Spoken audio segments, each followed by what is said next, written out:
নমস্কার বন্ধুরা, ডলি রন্ধনশালা সবাইকে স্বাগত। আজকে তোমাদের সাথে শেয়ার করব দারুণ একটা বাটার রেসিপি। আর এরকম একটা বাটা বা ভর্তা থাকলে তাহলে গরম গরম ভাতের সাথে আর কিছুই লাগবে না। নানান রকম শাকসবজি খেতে খেতে বোর হয়ে গেলে একবার এই রেসিপিটা বানিয়ে দেখতে পারো। রেসিপিটা বানানো খুবই সোজা, তাছাড়া বাচ্চা থেকে বড় সবাই খেতে পছন্দ করবে। আর দেখেই বুঝতে পারছো আমি আজকে তোমাদের সাথে কিসের রেসিপি শেয়ার করতে চলেছি। এমন কোনো বাঙালি নেই যে যারা থোর, মোচা, কচু এগুলো খেতে ভালোবাসে না। আজকে তাই তোমাদের সাথে আমি থোরের রেসিপি শেয়ার করব। থোর একবারই ভেবে রান্না করলে বারবার রান্না করতে ইচ্ছে করবে। আর এই রান্নার জন্য আমি এখানে 2 টুকরো থোর নিয়েছি। থোরের উপরের যে খোসাগুলো সেগুলো আমি ছাড়িয়ে বাদ দিয়ে দিলাম। এবার আমি থোরটাকে কেটে নেব। কাটার সুবিধার জন্য আমি থোরটাকে প্রথমে মাঝখান থেকে 2 টুকরো করে কেটে নিলাম। এবার আমি থোরটা গোল গোল করে মোটা করে কেটে নেব। এই রান্নার জন্য থোর তুমি যেভাবে খুশি কাটতে পারো। মোটা করেও কাটলে হবে, আবার পাতলা করেও কাটলে হবে। থোর কাটার সাথে সাথে থোরের ভিতরে থাকা এই সুতোর মতন এগুলোকে খুব ভালোভাবে বেছে নিতে হবে। তা না হলে খাওয়ার সময় মুখের মধ্যে পড়লে খেতে ভালো লাগবে না।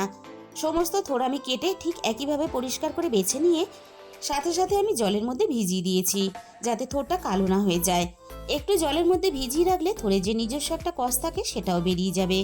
থোরটা একটা সাইডে রেখে দিয়ে এবার আমি এই রান্নার জন্য একটা মশলা বানিয়ে নেব। আমি এখানে একটা ছোট মিক্সির জার নিয়ে নিয়েছি। প্রথমে আমি মিক্সির জারের মধ্যে 2 চামচ হলুদ সর্ষে দিয়ে দিলাম। আর সাথেই আমি দিয়ে দিলাম এখানে 1 মুঠো ভাজা চীনাবাদাম।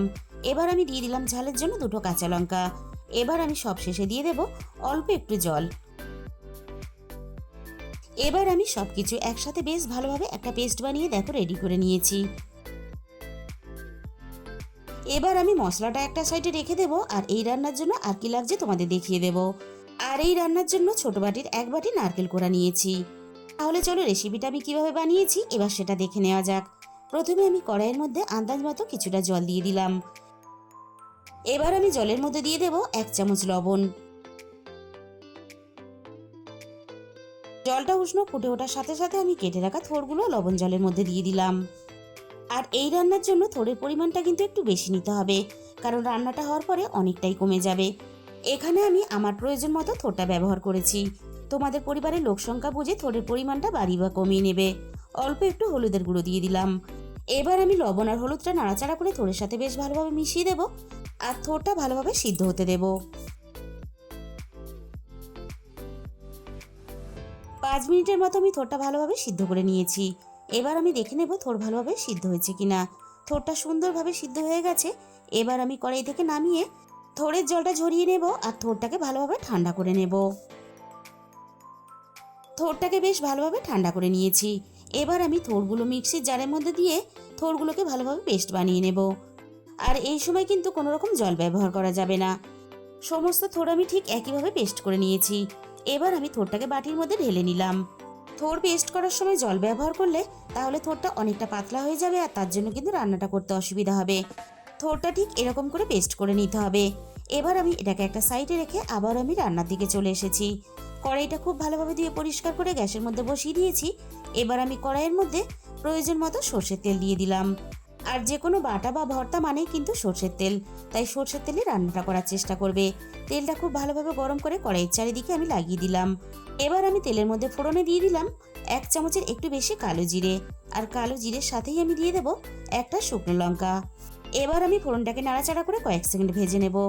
আর এই শুকনো লঙ্কাটাকে বেশ আমি কিন্তু লালচে করে ভেজে নেব। শুকনো লঙ্কাটা এইভাবে একটু লালচে করে ভেজে নিলে তাহলে রান্নার স্বাদ আর গন্ধ দুটোই ভালো হবে। এবার আমি পেস্ট করে রাখা থোড়টাকে দিয়ে দিলাম। এবার আমি গ্যাসের ফ্লেমটা মিডিয়ামে রেখে অনবরত থোড়টাকে এইভাবে নাড়াচাড়া করতে থাকবো। 3-4 মিনিটের মতো আমি থোড়টাকে নাড়াচাড়া করে নিয়েছি। এবার আমি স্বাদ মতো অল্প একটু লবণ দিয়ে দিলাম। এই সময় কিন্তু লবণটাকে খেয়াল করে দিতে হবে।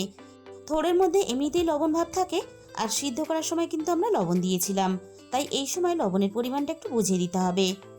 আগে থেকে পেস্ট করে রাখা মশলাটা আমি একটা বাটির মধ্যে ঢেলে নিয়েছিলাম। এবার আমি রান্নার মধ্যে দিয়ে দিলাম।